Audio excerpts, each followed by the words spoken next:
Bonjour à tous, vous retrouverez ici un petit extrait de mon live, puisque j'ai décidé de faire des petites pastilles sur chacune de mes reviews. Enjoy! On enchaîne avec le Capitaine Flamme. Là, on va parler un petit peu plus du coup du Capitaine Flamme. Donc, Capitaine Flamme qui est sorti en format Kana classique, donc comme Saint Seiya et Albator, donc grand format, c'est un petit peu franco-belge. Sylvain Runberg, Alexis Talon pour les crédits. On peut voir cette couverture qui est vraiment très sympathique avec finalement tous les personnages qu'on connaît déjà. Alors contrairement aux autres Goldorak, compris, etc., on ne va pas avoir une histoire véritablement originale pour ce Capitaine Flamme, Capitaine Futur en vue. Il faut savoir que l'auteur, à la base c'est un roman, hein, du coup, a écrit 13 voyages et la série animée reprend 4 épisodes le premier voyage. Et on aura bien donc ce premier voyage qui est dans ce tome. Donc on va avoir à la fois les origines de ce personnage, hein, et Capitaine Flamme qui s'appelle Curtis, je crois, je sais plus comment il s'appelle, je sais plus, Curtis Newton, accompagné de 2 robots à l'intelligence artificielle, Krag et Mala, ainsi que le professeur Simon qui se balade cerveau vivant, hein, c'est assez marrant. Une idée d'ailleurs qui est reprise par dans les 4 Fantastiques 2099, où Reed est sous forme d'un cerveau comme ça volant, il me semble. Donc on va voir les origines du capitaine et surtout cette mission pour laquelle on va l'envoyer, où sur un système qui est le système de la planète DNF dans le système de Omega, les humains vont redevenir des hommes préhistoriques. Ils vont redevenir des bêtes. Et donc ça commence à se multiplier. Comme sur cette planète, il y a des gros enjeux financiers, il faut trouver une solution. La vérité, c'est que voilà, il y a des enjeux financiers, des industries. Ça la fout mal si les personnes qui travaillent se transforment en monstres et du coup ne peuvent plus faire le taf. C'est un peu ça le message. Donc, n'ayant pas d'autres solutions, ils décident d'envoyer le Capitaine Flamme. Le Capitaine Flamme pour résoudre cette affaire.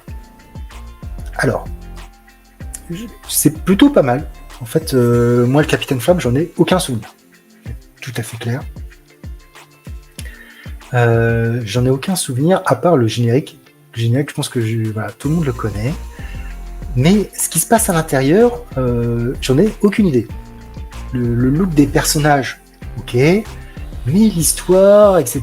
Je me souvenais par exemple que Mala pouvait transformer son visage, etc. Mais c'est bien tout ce que je me souvenais. Donc j'ai vraiment redécouvert cette histoire, qui était plutôt pas mal, qui est pas tout à fait la même chose que l'animé, puisque l'animé c'était un Whodunit, alors que là, pas forcément. Je vais peut-être un petit mini spoil. Du coup, les auteurs ont repris quand même grandement l'intrigue principale en mettant assez peu de nouveautés, ce qui est peut-être le point un petit peu dérangeant. Peut-être nécessaire du coup pour avoir les bases de ce personnage qui est quand même bien moins connu, il n'empêche que Goldorak ou autre. Goldorak, les origines, Actarus, etc. Tout ça c'était très clair dans mon esprit. Captain Flamme un peu moins, faut dire que c'est un tout petit peu avant en fait, c'est la fin des années 70. Donc, alors ce qui est intéressant donc on va avoir plein d'interactions, on va confier Capitaine Flamme qui peut pas être tout seul, on va lui confier un agent fédéral pour le suivre, Joanne Landor, qui est un petit peu, elle est un petit peu iaphobe, hein, parce que bon, vis-à-vis des androïdes, elle est pas très très sympathique au début, hein, faut dire ce qui est. C'est d'ailleurs assez marrant de voir ces mélanges de science-fiction où on parle de choses qui sont à la fois très modernes et un peu datées aujourd'hui. Aujourd'hui, on parle beaucoup d'intelligence artificielle, de robots, etc. Alors certes, les robots sont pas aussi développés, mais là, on parle de la création de 2 robots qui font l'actualité. On a du mal à croire que ça puisse se passer dans un futur très lointain. Voilà. En tout cas, mais par contre, ce sont des vaisseaux spatiaux, etc. Ils voyagent à des vitesses, etc. C'est assez marrant. Et puis on les voit là, je sais pas si le clin d'œil est fait exprès, mais on les voit jouer aux échecs, un petit peu comme dans la scène de Star Wars, où ils jouent aussi aux échecs. Je sais pas s'il y a un rapport, c'était voulu ou pas, c'était déjà dans le dessin animé, ça j'ai pas regardé les épisodes pour savoir exactement. Mais, un album sympathique, peut-être pas aussi fort que Goldorak qui m'avait vraiment mis une claque à l'époque, mais ça fait le taf. Alors, niveau dessin, on peut osciller parfois entre du moyen et du très bon. Je trouve que sur certains visages ou certaines compositions, des fois c'est un petit peu bof.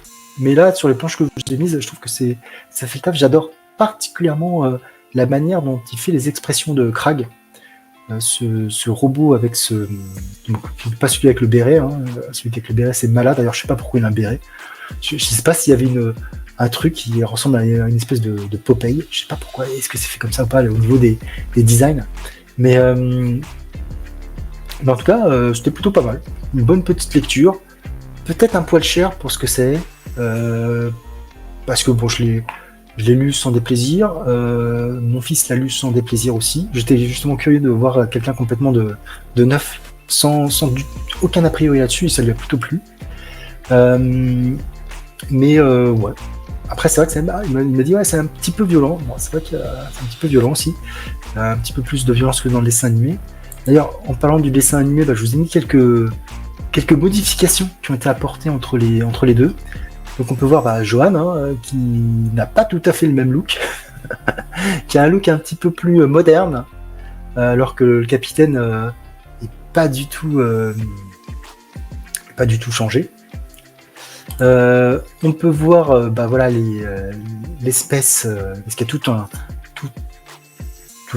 une partie de l'histoire qui est sur le fait que sur la planète Denef, il y a des habitants qui étaient là avant, que ça a été colonisé, enfin bref, on retrouve un discours sur la colonisation et sur le droit des peuples à s'exprimer. Mais comme on peut le voir, les dessins sont un petit peu différents entre les extraterrestres. Donc là, à gauche, la partie animée et à droite, c'est la partie de la BD. Un petit peu différent au niveau du graphisme. Par contre, l'empereur, lui, c'est le même.